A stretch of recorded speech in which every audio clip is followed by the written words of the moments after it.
Hello everyone, welcome to our channel Job Informations and Study Update. আজ চলে এসেছি food SI অর্থাৎ West Bengal public service কমিশনের সদ্য নেওয়া ফুড সাব ইন্সপেক্টর পরীক্ষার এই মুহূর্তে পাওয়া সব থেকে বড় আপডেট নিয়ে।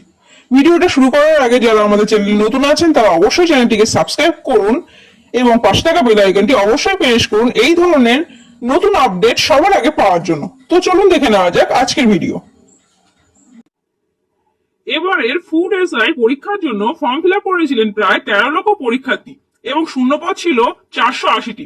পিএসসি তরফ থেকে গত 16 এবং 17 মার্চ 6টি শিফটে ফুড এসআই এর পরীক্ষা নেওয়া হয়েছিল, কিন্তু তাতে উঠে এসেছে নানা দুর্নীতির অভিযোগ। বিভিন্ন জায়গায় পরীক্ষার্থীদের তোলা নানা দুর্নীতির ছবি ছড়িয়ে পড়েছিল সোশ্যাল মিডিয়াতে, যেখানে দেখা যাচ্ছিল যে পরীক্ষার আগেই প্রশ্নপত্র ফাঁস হয়েছে এবং পরীক্ষার অনেক আগে থেকেই পরীক্ষার্থীদের কাছে পৌঁছে গেছে উত্তরপত্র। এবং অনেকেই জানিয়েছেন যে এই উত্তরপত্র নাকি 30,000 টাকার বিনিময়ে পৌঁছে গেছে পরীক্ষার্থীদের কাছে।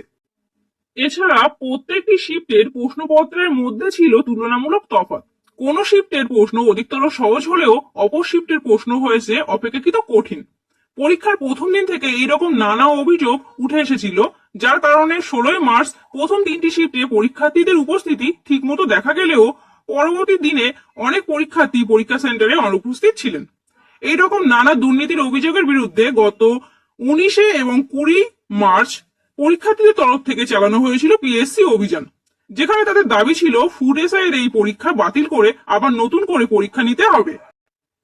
এ মতাবস্থায় আন্দোলনকারীদের মাননীয় পিএসসি চেয়ারম্যান বলেছিলেন যে যেখানে যেখানে দুর্নীতি হয়েছে সেই সকল প্রমাণ জমা দেওয়ার জন্য, কিন্তু এর পরেও এই সকল কিছু উপেক্ষা করে ইতিমধ্যেই পিএসসি তরফ থেকে উত্তরপত্র প্রকাশ করা হয়েছে এবং উত্তরপত্রে কোনো অবজেকশন থাকলে সেক্ষেত্রে তা চ্যালেঞ্জ করার জন্য 29/3/2024 থেকে 4/4/2024 পর্যন্ত সময় দেওয়া হয়েছে। এর কারণে গত 22 মার্চ একদল পরীক্ষার্থী কলকাতা হাইকোর্টের দ্বারস্থ হয়ে প্রাথমিকভাবে কেস ফাইল করেছেন পরীক্ষা বাতিলের জন্য। মামলাটি কলকাতা হাইকোর্টের 13 নম্বর কোর্টে মাননীয় বিচারপতি রাজাশেখর মান্তার এজলাসে শুনানি হতে চলেছে আগামী 2রা এপ্রিল।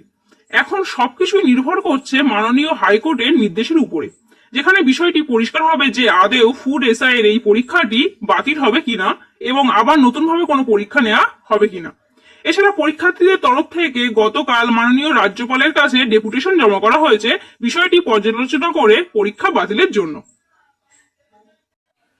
তো এই ছিল আজকে ভিডিওটি ভালো লাগলে অবশ্যই লাইক করুন এবং বন্ধুদের সঙ্গে শেয়ার করুন এবং পরবর্তীতে ফুড এসআই সংক্রান্ত আরো আপডেট সবার আগে পাওয়ার জন্য অবশ্যই আমাদের চ্যানেলটিকে সাবস্ক্রাইব করুন। ধন্যবাদ।